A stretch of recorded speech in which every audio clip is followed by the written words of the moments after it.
السلام علیکم، آپ دیکھ رہے ہیں ہو کیا رہا ہے۔ میں ہوں Faisal Abbasi, group editor 92 news. Irshad Ahmad Arif صاحب ساتھ ہیں۔ شکریہ ارشاد صاحب آپ کا۔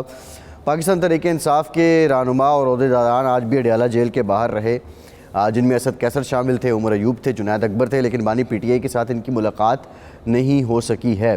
دوسری جانب جو بانی پی ٹی آئی ہیں اور ان کی اہلیہ بشریٰ بی بی ہیں وہ شدید نالہ ہیں۔ جو پاکستان تحریک انصاف کے وکلاء ہیں یا وہ وکیل جو ان کی وکالت کر رہے تھے، اور کچھ اطلاعات یہ بھی ہیں کہ جہاں تبدیلیاں لائی گئیں، مشال یوسفزئی کو ہٹایا گیا، نیاز اللہ نیازی کو اب ترجمان لگا دیا گیا ہے، وہاں پہ یہ جو ملاقات ہوئی اس میں بشریٰ بی بی نے وکلاء سے یہ بھی کہا کہ آپ تمام جو ہیں وہ ہماری توقعات پہ پورا نہیں اتر سکے ہیں۔ یعنی یہ کہا گیا کہ آپ کا جو کارکردگی ہے وہ بالکل فارغ ہے۔ اور اس کے بعد اب سوال یہ پیدا ہوتا ہے کہ یہ جو بڑے سینئر وکلاء ہیں، جن میں علی ظفر ہیں، سلمان اکرم راجہ ہیں، سلمان صفدر ہیں، دیگر لوگ ہیں، کیا یہ سارے ریزرویشن ان سے متعلق بھی ہیں؟ اٹ سیلف جو چیئرمین ہیں پی ٹی آئی کے بیرسٹر گوہر ہیں، وہ بھی ایک نامی گرامی وکیل ہیں، تو کیا یہ پاکستان تحریک انصاف میں صرف وکیلوں کی حد تک بات ہے یا دیگر عہدوں سے متعلق بھی ہے؟ یہ اصل کہانی کیا ہے؟ آج کے پروگرام میں ہم اس پہ بات کریں گے۔ دوسرا، گرینڈ الائنس اپوزیشن کے ساتھ بننے جا رہا ہے۔ جے یو آئی بھی یہ کہتی ہے کہ آپ کا اپنا اتفاق نہیں ہے تو آپ دوسروں کے ساتھ کیسے اتفاق کریں گے اور پھر اتحاد کریں گے؟ اس کا مستقبل کیا ہے؟ آج کے پروگرام میں اس پر بھی بات کریں گے۔ پاکستان سے متعلق بڑی سگنیفیکنس ڈیولپمنٹ ہے۔ جو امریکی صدر ہیں انہوں نے پاکستان کا شکریہ ادا کیا۔ اس کے بعد جو امریکی سیکرٹری دفاع ہیں انہوں نے دہشت گردی کے خلاف جنگ میں پاکستان کی جو کاوشیں ہیں اس کا اعتراف کیا ایک ٹی وی انٹرویو میں۔ اور موسٹ امپورٹنٹ بات یہ ہے کہ امریکہ کے جو مشیر برائے قومی سلامتی ہیں ان کا پاکستان کے وزیر خارجہ اور نائب وزیر اعظم اسحاق ڈار صاحب کے ساتھ رابطہ ہوا ہے، اور اسحاق ڈار صاحب نے بھی جو تشکر کا پیغام تھا اس پر تہنیتی پیغام پہنچایا ان کو پاکستان کی طرف سے، اور بظاہر پاکستان کی جو خدمات ہیں دہشت گردی کے خلاف جنگ میں اس کا بھی اعتراف کیا گیا ہے۔ تو یہ جو ڈیولپمنٹس ہو رہی ہیں پاکستان کے امریکہ اور کے ساتھ تعلقات، اس میں یقینی طور پہ یہ سمجھنے والی بات ہے کہ پاکستان کی کامیاب سفارتکاری تو ہے۔ دوسری جانب جو ترجمان دفتر خارجہ ہیں انہوں نے کلیئر بھی کیا کہ یہ جو قیدی شریف اللہ اور عرف جعفر یہ امریکہ کے حوالے کیے گئے ہیں، یہ اقوام متحدہ کے کنونشنز کے تحت کیے گئے ہیں۔ اب دیکھنا یہ ہے کہ پاک امریکہ تعلقات کس طرف جائیں گے، یہ بنیادی نقطہ ہے آج کے پروگرام میں، اس میں بھی بات کریں گے۔ ہمیں پاکستان تحریک انصاف کے رہنما، سینئر رہنما اور قانوندان ابو ذر سلمان نیازی صاحب بھی پروگرام میں جوائن کر رہے ہیں۔ نیازی صاحب بہت شکریہ آپ کا، آپ سے گفتگو کریں گے۔ ارشاد صاحب، کیا چل رہا ہے پی ٹی آئی میں؟ ایک جانب ان کے شکوے ہیں حکومت سے کہ ہمیں وہ لیول پلینگ فیلڈ نہیں مل رہی، ہمارے ساتھ ناانصافی ہو رہی ہے، ہمارے ساتھ انجسٹس ہو رہا ہے، اور دوسری جانب جو اپنی ہی قیادت ہے ان لوگوں سے نالہ ہے جو بارش ہو، دھوپ ہو، چھاؤں ہو، آندھی ہو، ساتھ کھڑے رہے۔ اب ایسے یہ جو سٹوری ہے کہ بشریٰ بی بی نے جھاڑ پلائی یا گلے شکوے کیے یا اظہار ناراضی کیا، یہ چودھری صاحب جو وکیل بھی ہیں عمران خان صاحب کے، اور کل کے دن تک ترجمان بھی تھے، باہر آ کے وہی پریس ٹاک کیا کرتے تھے، ان کی زبانی ہمیں پتہ چلی ہے کہ گوہر علی خان صاحب موجود تھے، سلمان اکرم راجہ صاحب تھے، سلمان صفدر تھے، علی ظفر تھے، جو وکلاء کی ٹیم ہے۔ بشریٰ بی بی نے کہا کہ جی آپ نے کوئی خاص وہ نہیں کیا، آپ تو سیاست میں پڑ گئے ہیں، ہمیں تو پروفیشنل وکلاء کی وہ ہے ضرورت ہے، اور اسی بیس پہ کچھ تبدیلیاں بھی کی گئی ہیں۔ اب سوال یہ ہے کہ کیا باقی یہ جو اس وقت تک خان صاحب کو یا بشریٰ بی بی کو ریلیف نہیں مل رہا، یا مقدمات کے جو فیصلے جس انداز میں آ رہے ہیں، کیا یہ وکلاء کی ناکامی ہے یا حالات ہی ایسے ہیں کہ یہ کچھ بھی کر لیں نتائج وہی نکلیں گے جو نکلتے چلے آ رہے ہیں؟ ایک تو دیکھنے کا یہ پہلو ہے۔ دوسرا یہ ہے کہ کیا وکلاء کا کوئی اور گروپ ہے جو ان کے خلاف اکسا رہا ہے اور انفلوئنس کر رہا ہے کہ نہیں جی یہ نہیں ٹھیک، اور ظاہر ہے کئی وکلاء اور بھی موجود ہیں نا جی، جناب لطیف کھوسہ صاحب جو پہلے بہت ان ہوئے تھے پھر اب پیچھے ہٹ گئے ہیں، وہ نہیں ہیں، کچھ اور وکلاء ہیں، تو یہ ایک عجیب سی کھچڑی ہے، لیکن مجھے نظر نہیں آتا کہ اگر ان وکلاء کو مثال کے طور پر مقدمات ان سے واپس لے لیے جائیں تو اور کون سے وکیل ہوں گے جو پی ٹی آئی کا مقدمہ، عمران خان کا مقدمہ، بشریٰ بیوی کا مقدمہ عدالتوں میں، میڈیا پر اور عوامی سطح پر باہر سے وکیل اب آ نہیں سکتے، بھٹو صاحب نے پابندی لگوا دی تھی۔ وہ تو پابندی لگوا دی تھی۔ تو یہ بہرحال چونکہ سلمان نیازی صاحب خود بھی نامور وکیل ہیں، قانون دان ہیں، لیڈر بھی ہیں، وہ ہمیں بہتر بتا سکتے ہیں کہ اگر یہ نہیں تو کون؟ بالکل صحیح۔ اور کیا یہ وکلاء کی جو اندرونی سیاست ہے یہ اس کا نتیجہ ہے؟ انتظار پنجوتا صاحب کو جب سے یہ ILF کی سربراہی دی گئی، یہ اس کی وجہ سے ہے یا کچھ اور معاملات ہیں؟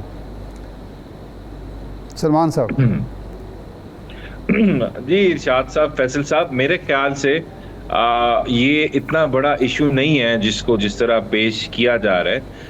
جب ایک پارٹی میں اکثر میری بھی جا کے ملاقات ہوتی ہے خان صاحب میں بھی اڈیالہ جاتا ہوں، تو وہاں پہ ہمیں ڈانٹ بھی پڑ جاتی ہے، کوئی کمی کوتاہی بھی ہو جاتی ہے، لیکن اس کو بڑا چڑھا کے پیش کیا جا رہا ہے کہ بہت بڑی چینجز کر دی گئیں اور بڑی غلطیاں کر دی وکلا نے، بڑے ان سے بلنڈر ہو گئے۔ ایسا کچھ بھی نہیں ہے، نارمل روٹین میٹر ہے جس میں کورس کریکشن ہوتی ہے، کوئی غلطی ہوتی ہے جہاں پہ ٹھیک کرنے کی ضرورت ہوتی ہے وہاں ٹھیک ہو جاتی ہے، کوئی سازش نہیں ہے، کوئی یہ ہم نہیں کہہ سکتے کہ کوئی بڑی بہت بڑا بلنڈر ہو گیا جس سے خان صاحب کو نقصان دے دیا ہمارے جو لیگل ٹیم ہے اس نے۔ میں آپ کو اتنا بتا دوں، دیکھیں آپ نے خود آپ کے سوال کے اندر بلکہ آپ کے کمنٹ کے اندر ایک بڑا اچھا جواب تھا۔ اس وقت اگر جس طرح کے حالات ہیں ہماری عدلیہ کے ساتھ 26ویں آئینی ترمیم کے بعد، اگر ہم پاکستان تحریک انصاف کو دنیا کا سب سے مہنگا وکیل، جو اس وقت سب سے مہنگا وکیل ہے، جو 1 منٹ کے $50,000 چارج کرتا ہے فیس، اگر وہ بھی ہم لا کے دے دیں، وہ ہم ہائر کر لیں، تو میرے خیال سے وہ بھی اب تو 26ویں آئینی ترمیم ہو گئی۔ وہ ہم اس پہ آئیں گے ابو ذر صاحب، ہم اس پہ آئیں گے۔ ہمارا بنیادی سوال یہ ہے، دیکھیں کچھ حقائق تو ہیں، نشاد یوسفزئی کو ہٹایا گیا، فیصل چودھری آ کے اسٹیٹمنٹس دیتے ہیں، آپ کے آپس میں ہی معاملات گڑبڑ ہیں، کچھ تو ہے نا۔ میں آپ کو بتا رہا ہوں، اب یہ جو باتیں ہو رہی ہیں، آپ کے اپنے لوگ ایک دوسرے پہ الزام لگاتے ہیں، کچھ وکیل گاڑی لگا رہے تھے، چودھری کو کچھ مقدموں سے ہٹانا۔ پالیٹکس جب ہوتی ہے نا ایک پارٹی میں، ایک تو ایکسٹرنل پالیٹکس ہوتی ہے، انٹرنل پالیٹکس بھی ہوتی ہے، ڈس ایگریمنٹس بھی ہوتے ہیں، ڈسینٹ بھی ہوتا ہے، ایک دوسرے کے آپ لوگ اپوز بھی کرتے ہیں، لیکن میں آپ کو بیسیکلی جو ایلیفنٹ ان دا روم ہے وہ بتا رہا ہوں۔ وکیلوں کی کوئی انکمپیٹنسی نہیں ہے، کوئی غلطی نہیں ہے جس کی وجہ سے خان صاحب جیل میں ہے یا بشریٰ بیوی جیل میں ہے۔ سلمان صاحب، یہ بات تو میں نے خود بھی کہی نا کہ جو صورتحال ہے اس میں یہ وکلاء یہی کچھ کر سکتے ہیں، لیکن یہ احساس بشریٰ بیوی کو کیوں نہیں ہے؟ وہ آخر کیوں چڑھ دوڑی ان پر اور کیوں گلے شکوے کیے؟ اس سے پہلے آپ کو یاد ہے کہ KPK ہاؤس میں جو گفتگو ہوئی تھی جس کی وجہ سے حامد رضا صاحب نے استعفیٰ دے دیا تھا، سلمان اکرم راجہ نے استعفیٰ دے دیا تھا، تو کیا ان کو یہ احساس نہیں ہے اندر بیٹھے ہوں کو کہ بھئی ہمارے جو معاملات ہیں اس وقت اگر ہم نے اپنے ہی کور ٹیم پر ناراضگی ظاہر کر دی یا ان کے بارے میں کچھ ایسا کہا، اگر یہ لوگ پیچھے ہٹ گئے تو اس کا کتنا نقصان ہوگا ہمیں؟ نہیں دیکھیں، پیچھے کوئی نہیں ہٹ رہا، جو ایک موکل ہوتا ہے اس کا پورا حق ہوتا ہے اس کا وکیل کون، یہ تو میں آپ کو بھی یہاں پہ بتا دوں۔ اگر وہ کسی کو بدلنا بھی چاہے وہ بدل سکتا ہے، کوئی ہم فار لائف وکالت نامہ سائن کر کے نہیں آتا کہ ہماری بس مجبوری ہے کہ ہم ہی وکیل ہوں گے اور کوئی نہیں ہو سکتا۔ لیکن جہاں تک بشریٰ بیوی کی پوزیشن ہے، آپ دیکھیں اس کو آپ کو سمجھنا پڑے گا، وہ 10 مہینے سے جیل میں ہے، غیر سیاسی شخصیت ہیں، انہوں نے جس طرح کی جیل کاٹی، جو اذیت کاٹی، جس طرح ان کو رکھا گیا، جس طرح ان کو میڈیکل علاج سے دور رکھا گیا، انہوں نے بڑا کچھ برداشت کیا ہے۔ تو ظاہری بات ہے جیل میں جب آپ رہتے ہیں، جب آپ دیکھتے ہیں کہ جی کوئی کمی کوتاہی ہوئی ہے وکلا کی طرف سے، تو آپ ڈانٹ بھی دیتے ہیں، آپ اس طرح کی بات بھی کر دیتے ہیں۔ لیکن یہ کہنا کہ جی وکلا پوری طرح جس طرح بتایا جا رہا ہے کہ وہ یہ سمجھتی ہیں کہ جی کمپرومائزڈ ہیں یا کام نہیں کرے تو وہ غلط بات ہے، ایسا انہوں نے کچھ نہیں کہا۔ وہ کورس کریکشن ہوتی ہے، میں پھر آپ کو کہہ رہا ہوں، ڈانٹ بھی پڑ جاتی ہے، غلطی کا ادارک بھی ہو جاتا ہے، ساری چیزیں پارٹ آف ایک پولیٹیکل پارٹی میں ساری چیزیں چلتی رہتی ہیں، لیکن لیگل ڈیل پہ کانفیڈنس بھی ہے خان صاحب کو، بشریٰ بیوی کو بھی ہے، تھوڑی بہت چیزیں ہیں ان کو صحیح کرنے کی ضرورت ہوتی ہے، ہو جاتی ہے۔ ٹھیک ہے، یہ آپ نے وضاحت کر دی کہ وکلاء کی سطح پر ایسی کوئی بات نہیں ہے، لیکن یہ تو ہم دیکھ رہے ہیں نا کہ جناب علی امین گنڈاپور صاحب کے اپنی ہی صوبے کی قیادت کے ساتھ معاملات ہیں، 2 تیمور جھگڑا اور ایک اور صاحب کے بارے میں عمران خان صاحب نے حکم دیا کہ ان کو وزارت میں لے لیا جائے، لیکن وہ آج تک نہیں لیا گیا۔ تو یہ بھی تو ایک حقیقت ہے کہ اختلاف رائے تو چل رہا ہے، اور وہ ایسا ہے جس کو سیریس کہا جا سکتا ہے۔ دیکھیں آپ بالکل ٹھیک کہہ رہے ہیں، ظاہری بات ہے ایک جب پولیٹیکل پارٹی ہوتی ہے تو اس میں سب لوگ ایک طرح سوچنے والے نہیں ہوتے۔ فار انسٹنس اب جس طرح کی میری سوچ ہے، شاید میری پارٹی میں بہت لوگوں کی سوچ اس سے بالکل ایگزیکٹ اپوزٹ ہے، لیکن ہم لوگ ایک کامن ایجنڈا جو ہے وہ ہے عمران خان پاکستان تحریک انصاف، اس کی وجہ سے ساتھ اکٹھے چلتے ہیں، لیکن ہم ہر چیز پہ آپس میں اگری نہیں کرتے۔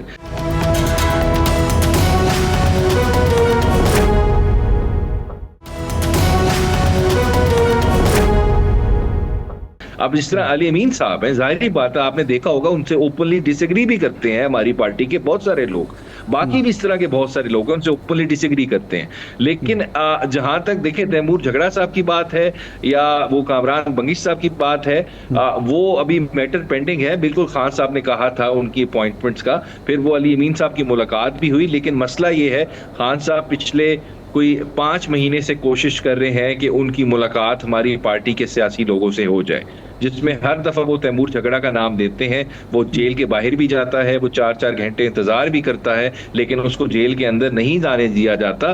تو مسئلہ یہ ہے ایکسیس ٹو خان صاحب، آج بھی آپ نے دیکھا، خود بتایا 6 لوگ باہر کھڑے رہے، جنید اکبر صاحب سب لوگ، لیکن اندر نہیں جانے دیا۔ کیوں؟ کیونکہ جیل تو سپرنٹ صاحب تو قانون کے مطابق تو چلا نہیں رہے، جیل تو چل رہی ہے مرضی سے، ویمس پہ خواہشات۔ اس میں دیکھیں نا، یہ آپ جو بات ہے کہ جیل میں جب بھی کوئی لیڈرشپ ہوتی ہے ایسے معاملات ہوتے ہیں، ظاہر بات ہے کہ جیل حکام جو ہیں وہ اپنی مرضی بھی کرتے ہیں، حکومت کے دباؤ میں بھی ہوتے ہیں، وہ جیل مینول کے تحت نہیں چل رہے ہوتے، لیکن کیا وجہ ہے کہ جو لیڈرشپ خان صاحب نے خود نامزد کی، گو علی خان صاحب ہیں، عمر ایوب صاحب ہیں، علی ظفر صاحب ہیں، سلمان اکرم راجہ صاحب ہیں، جنید اکبر ہیں، اسد قیصر ہیں، ان کو اختیار کیوں نہیں دیا جاتا کہ جو ڈے ٹو ڈے میٹرز ہیں وہ تو خود بیچارے طے کر لیں، خود بیٹھ کے فیصلہ کر لیں؟ ہر بات پوچھنے کے لیے ان کو جیل جانا پڑتا ہے اور اس کی وجہ سے مشکلات ہوتی ہیں۔ تو جمہوری پارٹیوں میں تو جو پارٹی کی سیاسی کمیٹی ہوتی ہے یا کور کمیٹی ہوتی ہے یا ایگزیکٹو کمیٹی ہوتی ہے، ایگزیکٹو کونسل ہوتی ہے، اس کے پاس اختیارات ہوتے ہیں۔ یہاں عجیب تماشا ہے کہ ایک چیئرمین بھی ہے، ایک سیکرٹری جنرل بھی ہے، اس کے پاس اختیار کوئی نہیں ہے۔ دیکھیں ایسی بات نہیں ہے، کیونکہ آپ کو ساری بات ہے انٹرنل فنکشن پارٹی کی جو ہے، میں تو اس کا پارٹ ہوں، ہماری کور کمیٹی بھی ریگولرلی اس کی میٹنگ ہوتی ہے، پولیٹیکل کمیٹی کی بھی ہوتی ہے، وہاں پہ بہت سارے فیصلے ایسے لیے جاتے ہیں جو خان صاحب سے پوچھے نہیں جاتے، لیکن پارٹی وہ فیصلے لے رہی ہوتی ہے۔ لیکن کچھ کریٹیکل ایشوز ہوتے ہیں، بڑے کور ایشوز ہوتے ہیں جس میں خان صاحب کی ان پٹ بغیر وہ فیصلہ نہیں لیا جا سکتا، اور ان کو پراپرلی بریف کرنے کی ضرورت ہوتی ہے۔ یہیں پہ تو سارا پرابلم ہے، اور ہمارے ایسی لوگوں کی میٹنگ نہیں ہو سکتی۔ مجھے کل رؤف حسن صاحب نے بتایا کہ ان کو 32 ہفتے ہو گئے ہیں خان صاحب کو ملے ہوئے۔ یہی حال ہے جو پولیٹیکل ہماری لیڈرشپ ہے، آپ دیکھ لیں نا، اڈیالہ میں جو ہمارا ٹرائل چل، جس میں یہ لوگ آتے تھے، سیاسی لوگ ملنا شروع ہو گئے تھے، وہ ٹرائل خود بخود دن پہلے آگے چلا جاتا ہے، 1 ہفتہ پہلے، 10 ہفتہ پہلے، کوئی ریزن بھی نہیں بتایا جاتا۔ ایک میٹنگ کرائی جاتی ہے 6 وکیلوں سے، وہ آدھے گھنٹے کی، جس میں اندر ٹیبل کے نیچے بھی کیمرہ ہوتا ہے، پلٹے کی جیب میں بھی کیمرہ ہوتا ہے، ہیڈ فون ہوتے ہیں، سب کچھ ریکارڈ ہو رہا ہوتا ہے۔ کیا اس میں بات کی؟ کیا ہم اس میں مشورہ کریں گے؟ اچھا نیائی صاحب، بات یہ ہے جو آپ دیکھیں، اب بنیادی طور پہ یہ آپ کے جو الزامات ہیں، یہ جو آپ الزام عائد کر رہے ہیں کہ یہ سب کچھ ہوتا ہے، نہیں الزام نہیں ہے، یہ حقیقت ہے۔ دیکھیں خان صاحب کی، اچھا میں آپ کو بتاتا ہوں، خان صاحب کی باتیں کیسے خاور مانیکا والے جو ٹرائل چل رہا تھا عدت کیس، اس میں لیک کیسے ہوئی؟ ریکارڈنگ ہو رہی تھی، ہماری تو چیکنگ کرتے ہیں، کپڑے نہیں اتارتے، سب کچھ چل لیتے ہیں، ہم تو اندر لے کے جاتے ہیں۔ اچھا یہ بتائیں، آپ کہہ رہے ہیں آپ کی جماعت میں اختلافات بھی ہیں، یہ سب کچھ ہوتا ہے، بڑا اسموتھلی، بڑا آپ نے اس کو ایک اس لبادے میں پرو دیا، سیاسی جو ایتھکس ہیں اس میں، لیکن حقیقت یہ ہے کہ جماعت میں اختلاف نہیں، اختلاف سے آگے کے سلسلے ہیں۔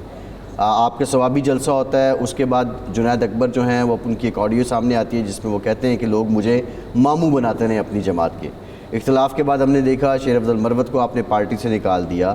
یہ جو جماعت آپ کی متاثر ہو رہی ہے، یہ جو ڈینٹ پڑ رہے ہیں، آپ نہیں سمجھتے کہ آنے والے دنوں میں یہ کوئی مزید بڑا پرابلم ہوگا؟ ابھی تو آپ اس کو کور اپ کر رہے ہیں کہ یہ اختلافات ہیں اور لیڈر ہے اور یہ سب معاملات ہیں۔ دیکھیں فیصل صاحب، یہ اختلاف جو پولیٹیکل پارٹی میں جو پارٹی میں ہر پارٹی میں ہے، مسئلہ یہ ہے ہماری ہر چیز ریکارڈ ہو رہی ہوتی ہے، ہر چیز پہ نظر رکھی جاتی ہے، ہر چیز ڈسکس کی جاتی ہے، نہیں تو ادروائز جمہوریت میں ہوتا ہے ہر پارٹی میں لوگوں میں ڈس ایگریمنٹس ہوتے ہیں. میں بھی یہ بات کر رہا ہوں. ہاں ہماری پارٹی کو ڈینٹ مارنے کی کوشش کی گئی ہے. 9 مئی سے لے کے آگے پورے 2 سال یہی تماشا لگا رہا ہے کہ یا لوائلٹیز چینج کریں، لوگوں سے پریس کانفرنس کرائیں، لوگوں کو اریسٹ کریں، اغوا کریں.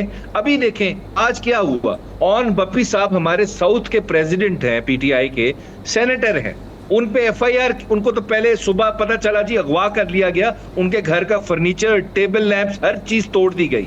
ایسے لگا شاید کچھ جانوروں نے حملہ کر دیا وہاں پہ. پھر ہوتا کیا ہے، پتا چلتا ہے کہ جی وائلڈ لائف ڈپارٹمنٹ نے ایف آئی آر کاٹی ہے کہ اون بپی صاحب نے 5 ہرنوں کا شکار کیا اور ان کو مار کے ذبح کر کے وہ ساتھ لے گئے اپنی گاڑی میں ڈال کے. یہ تو تماشا بنا ہوا ہے کہ آپ نے ایک ساؤتھ کے پریزیڈنٹ جو سینیٹر ہے سٹنگ، اس کو اغوا کیا جیسے وہ کوئی تحریک طالبان پاکستان کا باشندہ ہے یا ان کا ممبر ہے، کوئی دہشت گرد ہے. اس کے گھر سے گھسیٹ کے ٹارچر کر کے آپ گھر توڑ کے لے کے گئے اور پھر ایف آئی آر کیا جی محکمہ وائلڈ لائف میں ہرنوں کے شکار کی ایف آئی آر ہے.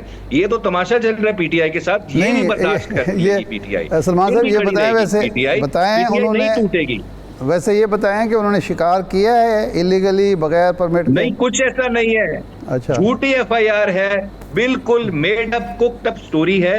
صرف وجہ یہ تھی اون بپی صاحب لیٹلی ایکٹیو بہت تھے ساؤتھ میں، وہاں پہ مل رہے تھے، کارنر میٹنگ کر رہے تھے. صرف وجہ ایک تھی کہ وہ کیوں کر رہے ہیں، تکلیف ہو رہی تھی، پر جل رہے تھے، مزہ نہیں آ رہا تھا. اس میں نیازی صاحب اگر ایف آئی آر جھوٹی ہے وہ تو ثابت کر دیں گے آپ کورٹ میں، وہ تو باہر آ جائیں گے، اس میں کوئی ٹینشن والی بات ہے. دیکھیں بات یہ نہیں ہے، دیکھیں ابھی تک جتنی ایف آئی آر جس طرح کی ہوئی ہیں نا، ساروں میں بیل ہوئی ہیں یا ڈسچارج ہو گئی ہیں اور یہ ختم ہوئی ہیں.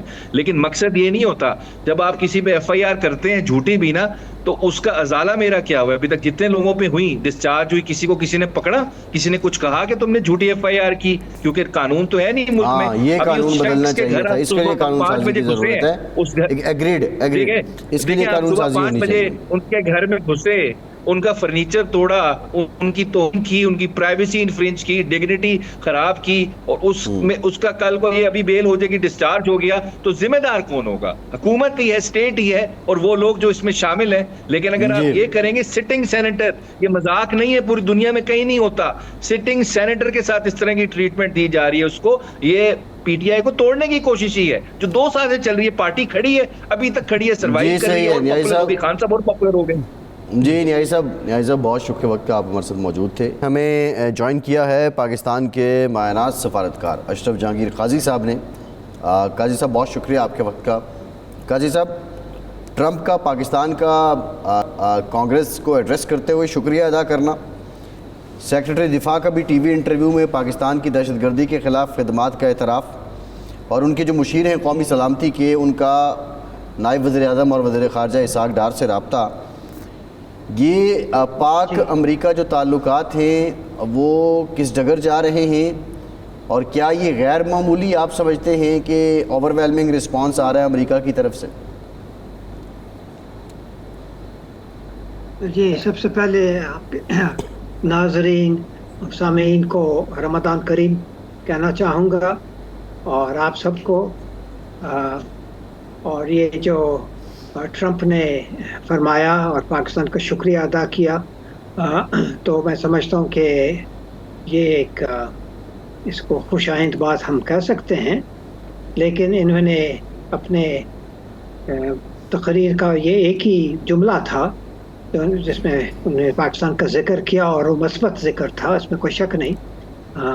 اب اس سے کیا نکلتا ہے وہ اور چیز ہے، لیکن جہاں تک ہمیں معلوم ہے یہ پاکستان اور امریکہ کے درمیان کوآپریشن کے نتیجے میں یہ نتیجہ نکلا ہے جس کا ہمیں شکریہ ملا ہے، اور یہ مثبت اور خوش آئند بات ہے.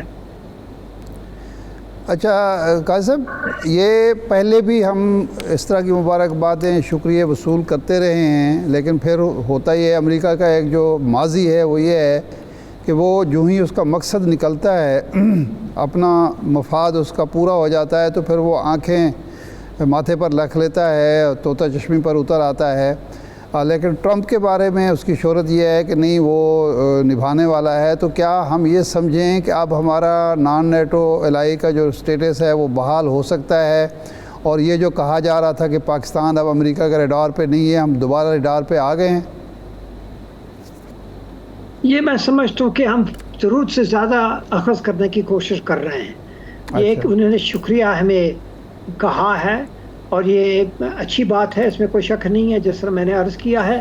لیکن یہ اخذ کرنا کہ ایک نیا باب کھلا ہے پھر سے پاکستان اور امریکہ کے تعلقات کے درمیان، میں یہ نہیں سمجھتا ہوں کہ یہ اب تک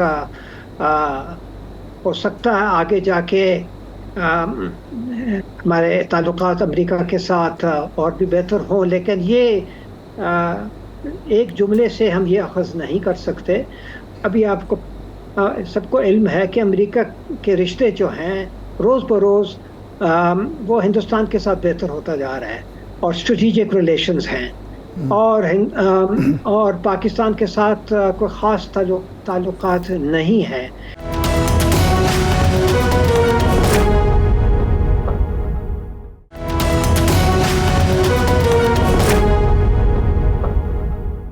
صاحب اگر ٹرمپ یہ کہہ رہا ہے کہ ہمیں ہتھیار واپس ملنے چاہیے افغانستان سے، بگرام بیس ہمارے پاس ہونا چاہیے، دہشت گردی کا خاتمہ اس خطے میں اور خاص طور پر کہ افغانستان میں ہونا چاہیے، تو اس حوالے سے تو پاکستان کی ضرورت پڑ سکتی ہے، پڑے گی، اور جو ہے اس کی اہمیت بڑھ سکتی ہے. تو پھر ہم کیوں یہ توقع نہ کریں کہ اگر یہاں کوئی مفاد امریکہ کا ہے یا امریکہ کی کوئی دلچسپی ہے تو پاکستان واقعتاً اس کی ضرورت ہے؟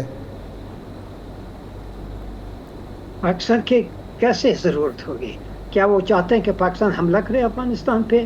ابھی آپ جانتے ہیں کہ امریکہ جو ہے اور بطور خاص ٹرمپ، انہوں نے تو امریکن فوج کو نکالا افغانستان سے، اور اس وجہ سے ان کو کافی سپورٹ ملی امریکہ میں. وہ کیا اپنی فوج کو واپس بھیجنے کے لیے تیار ہے؟ وہ جتنی بھی پاپولیرٹی انہیں ملی ہے افغانستان سے نکلنے کے باعث، تو کیا وہ سمجھتے ہیں کہ ان کی فوج کی جگہ پاکستان چلے جائے گا اور پاکستان کے جو فوجی ہے وہاں جا کے شہید ہو جائیں گے امریکہ کے لیے؟ کیا یہ تو خیر یہ تو نہ سوچا جا سکتا ہے، نہ پاکستان اس کے لیے تیار ہوگا. لیکن جس طرح جب وہ افغانستان سے نکلنا چاہتا تھا تو اس وقت بھی پاکستان تھا جس نے فیسلٹیٹ کیا دوحہ مذاکرات کو. پہلے وہ مری میں یا اسلام آباد میں مذاکرات کرنا چاہتے تھے. تو آپ کے تعلقات کابل سے نسبتاً اچھے تھے، اور تو وہ ہماری بات سننے کے لیے تیار نہیں ہے، ہم سے بات کرنے کے لیے پتہ نہیں تیار ہوں گے یا نہیں. اگر وہ تیار ہو جاتے ہیں تو ہم ضرور امریکہ کی بات ان تک پہنچا سکتے ہیں. اس سے زیادہ تو ہم نہیں کر سکتے ہیں جس طرح ماضی میں ہم نے. جی اچھا صاحب، ایک ڈائمنشن اور بھی ہے کہ توقع یہ تھی کہ اس خطے میں ایک نیا بلاک وجود میں آ رہا ہے جس میں روس ہے، جس میں چین ہے، جس میں ایران ہے، جس میں سعودی عرب اور ترکی بھی ہو سکتے ہیں، پاکستان بھی ہو سکتے ہیں. لیکن اچانک ٹرمپ کے آنے کے بعد وہ روس کو قریب کر رہا ہے یا روس کے سائڈ پہ کھڑا ہو رہا ہے اور یورپ کو ناراض کر رہا ہے. اور چین کے ساتھ جو تجارتی مسابقت ہے وہ تو کسی سے مخفی نہیں ہے، ٹیرف لگا دیا ہے چین نے بھی جواباً. اس صورت میں یہ خطے میں کیا ایک نئی اسٹریٹجی جنم لے رہی ہے؟ کیا ڈپلومیسی جنم لے رہی ہے؟ کیا یہ روس کو چین سے دور کرنے کی کوشش ہے، یا ٹرمپ واقعی سمجھتا ہے کہ روس ہمارا دوست ہو سکتا ہے یورپ کے مقابلے میں؟ یہ سوال تو بہت اہم ہے اور بہت بجا سوال ہے، اس میں کوئی شک نہیں ہے. اس کا جواب دینا تو آسان نہیں ہے، لیکن میں سمجھتا ہوں کہ ڈاکٹر کسنجر کے وقت پہ انہوں نے ایک بڑی کامیابی سے ماسکو کو چین سے دور کیا اور چین کو ماسکو سے دور کیا، اور دونوں کو نسبتاً انہوں نے واشنگٹن سے قریب کیا، اور اس وجہ سے امریکہ کولڈ وار جیتا اور سوویت یونین معدوم ہوا ہے، ختم ہوا. تو میں سمجھتا ہوں پوٹن اتنا بے وقوف نہیں ہے کہ وہ دوبارہ یہی غلطی دہرائیں گے، کبھی بھی نہیں. وہ چین سے کبھی بھی دور نہیں ہوں گے. یہ لاکھ ان کی خواہش ہو ٹرمپ صاحب کی، لیکن وہ جانتے ہیں، وہ کہتے ہیں کہ آپ کو پسند کرتے ہیں، یعنی کہ ٹرمپ کو، آپ کے ساتھ ہمارا ڈیل ہو سکتا ہے، آپ کے جو آپ ہمارے اوپر ہماری امید ہے، آپ پہ ٹرسٹ ہے وغیرہ وغیرہ وغیرہ، لیکن آپ اگر آپ کی یہ کوشش ہے کہ ہم چین سے دور ہو جائیں گے، وہ کبھی بھی روس کے یعنی کہ فائدے میں نہیں ہو سکتا ہے، اس کے مفاد میں نہیں ہو سکتا ہے، اور پوٹن کو بالکل معلوم ہے، اور وہ کبھی وہ پرانی جو غلطی تھی گورباچوف کی وہ کبھی دہرائیں گے نہیں۔ صحیح ہے۔ قاضی صاحب یہ بتائیے، آج ترجمان دفتر خارجہ نے بھی بتایا کہ جو ایک حملے کا کابل ایئرپورٹ حملے کا ملزم تھا شریف اللہ، اس کو امریکہ کے حوالے کیا گیا اور اقوام متحدہ معاہدوں کے تحت کیا گیا۔ یہ قیدیوں کو اس طرح جو جنگی جرائم میں شامل ہوں یا دہشت گردی میں کیا طریقہ کار ہے، کس کنونشن کے تحت جو ہے وہ دوسرے ملک کو بھیجا جاتا ہے؟ اب دیکھیں یہ جو ڈیٹیلز ہے کہ وہ کیسے پکڑے گئے ہیں، کہاں پکڑے گئے، پاکستان میں یا بارڈر کے اس پار افغانستان میں پکڑے گئے ہیں، یہ اس کا علم مجھے ٹھیک طرح سے معلوم نہیں ہے، رپورٹ سے اگر یہ واضح ہے یا نہیں ہے اس کا مجھے علم نہیں ہے۔ اگر یہ پاکستان آئیں اور پاکستان نے ان کو یہاں گرفتار کیا پاکستان کے اندر، تو پھر ویسے قانونی طریقہ، حالانکہ میں لائر نہیں ہوں تو جو میں کہتا ہوں ہو سکتا ہے وہ صحیح نہ ہو، لیکن میں سمجھتا ہوں ایک لیگل کارروائی ہونی چاہیے وہ اپنے قانون کے مطابق، لیکن یہ کسی قانون دان سے پوچھنا چاہیے کہ جی صحیح ہے، ٹھیک ہے، پروسیجر کیا تھا۔ جی ٹھیک ہے۔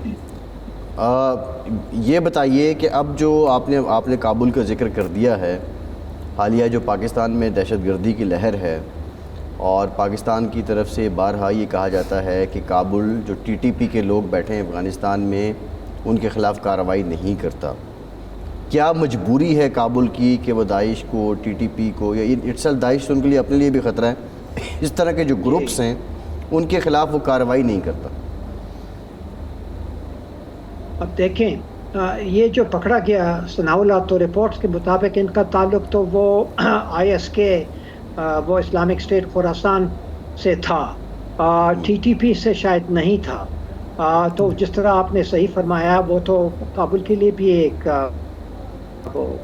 خطرہ تھا۔ تو جہاں تک ٹی ٹی پی کا سوال ہے تو پاکستان کا ایک گلہ ہے افغانستان سے کہ آپ کے سرزمین کو وہ استعمال کر رہے ہیں پاکستان کے خلاف، اور اگر وہ صحیح ہے تو پھر وہ کابل کو ان پہ کنٹرول رکھنا چاہیے، لیکن کابل کی استطاعت بھی محدود ہے، کہاں تک وہ ان کو کنٹرول کر سکتے ہیں کہ نہیں۔ یہ حقانی گروپ جو ہے اور یہ دوسرے قندھار کے گروپس ہیں، یہ آپس میں ان کے انٹرسٹ 100% ایک نہیں ہے، اور قندھار کا اتنا پورا کنٹرول شاید نہیں ہے، خدا جانے کہاں تک وہ ان کو کنٹرول کر بھی سکتے ہیں یا نہیں کر سکتے ہیں۔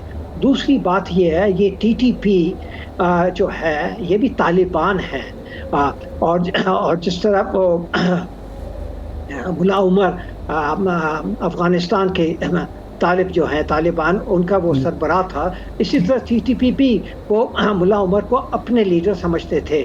تو یہ دونوں دراصل یہ ایک ہی پارٹی ہیں، ان میں کوئی ذرا فرق تو ہے نہیں۔ تو یہ توقع رکھنا کہ وہ پاکستان سے کوآپریٹ کریں گے ٹی ٹی پی کے خلاف، وہ میں سمجھتا ہوں ذرا انریلسٹک ہے۔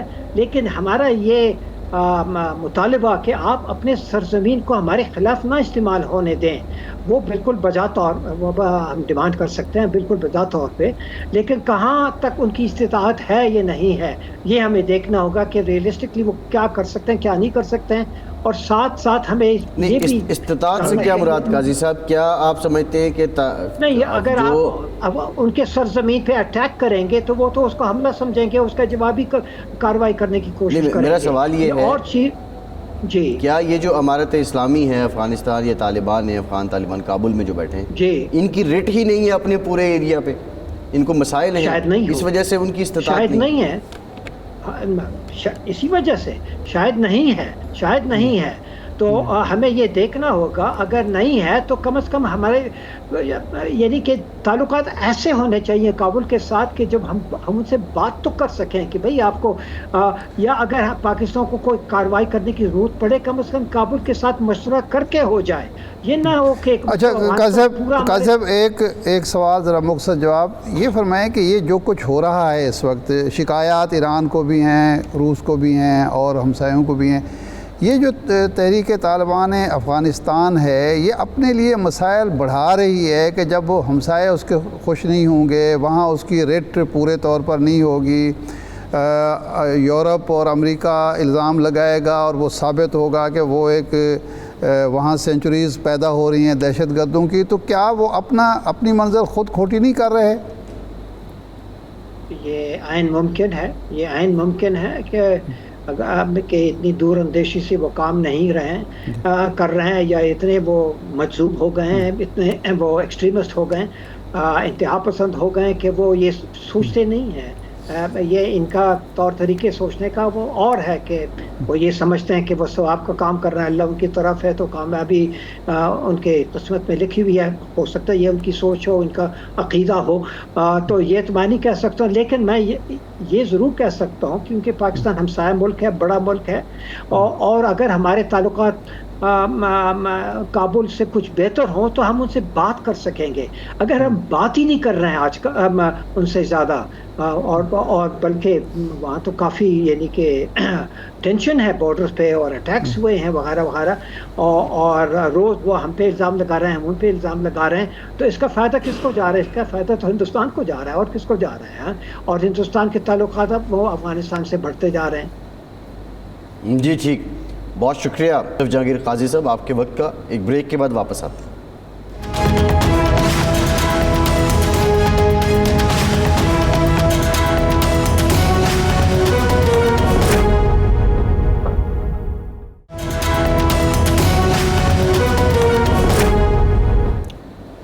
بریک کے بعد ایک بار پھر سے آپ کو خوش آمدید کہیں گے. ارشاد صاحب، جو سیکرٹری دفاع نے بھی پاکستان کی تعریف کی ہے ٹی وی انٹرویو میں، ان کے جو قومی سلامتی کے مشیر ہیں ان کا اسحاق ڈار صاحب سے رابطہ ہوا، اور جو پیغامات ہیں دونوں جانب سے وہ پہنچائے گئے. پاکستان کی طرف سے بھی کہا گیا کہ جو شکریہ ادا کیا گیا ٹرمپ صاحب کی طرف سے، وہ اعتراف ہے پاکستان کی قربانیوں کا. ہمیں یاد ہے بالخصوص بھی دہشت گردی کے خلاف جنگ تھی، اور چودھری نثار علی خان اس وقت وزیر داخلہ تھے، اور وہ بارہا یہ بات کیا کرتے تھے کہ پاکستان دہشت گردی کے خلاف جو جنگ میں پاکستان نے قربانیاں دی ہیں، اقوام عالم نے اس کا ادراک نہیں کیا ہے. کیا جس طرح ابھی قاضی صاحب بات کر رہے تھے کہ اس کو صرف خوشائند سمجھیں، محض یہیں تک سمجھیں، یا ہم جو یہ امید کر رہے ہیں کہ شاید یہ پاکستان کی قربانیوں کا اعتراف ہے، اور اگر اعتراف کر لیا جائے تو پھر یہ بھی ہوگا کہ جو ہمارا نقصان ہوا ہے اس کا ازالہ بھی کیا جائے، ہم کس طرف ہیں؟